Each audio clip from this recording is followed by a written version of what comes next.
Go. Ito po ang second part ng ating pong video dahil medyo mahaba na po siya. So, sa car seat, so, ayan po, ganyan po ang setup po niya. Kailangan naka-rearward facing po sa parents. Ayan, nakalagay naman po sa likod ng car seat. Papakita po namin sa inyo na hindi pwede si newborn nakaharap po doon or forward facing. Kailangan rearward facing, nakaharap po sa parents dahil newborn pa lang po siya. Okay? So, ayan siya. Again, install natin. So, click dito, left and right. Ayan.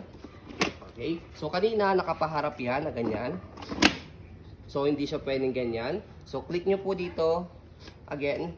So, kanina sa stroller.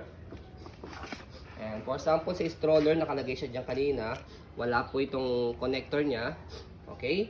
So, pag nilagay nyo po ito paharap. Okay. Ayan. Pag paharap na siya, click nyo po itong button niya, left and right. And then, angat, saka nyo po siya i-reverse. Okay?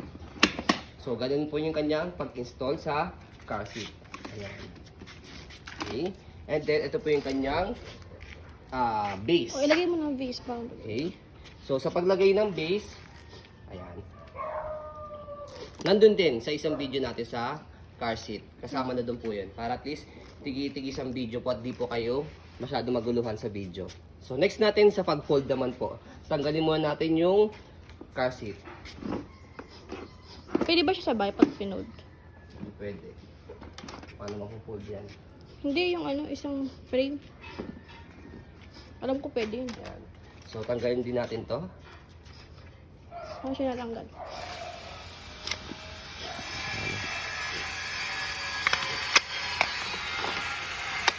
Kahit isa lang.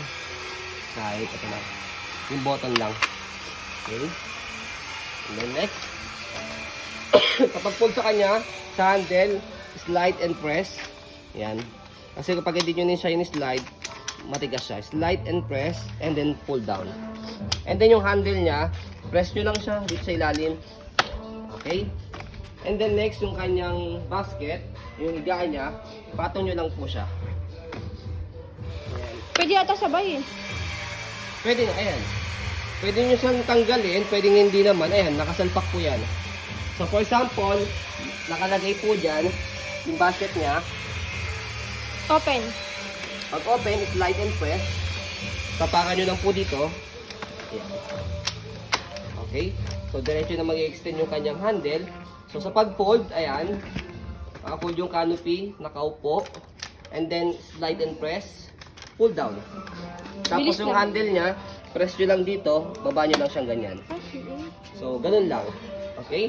So, as you can see, yan po ang ating napakaganda at sobrang bihira pong stock po namin from Australia.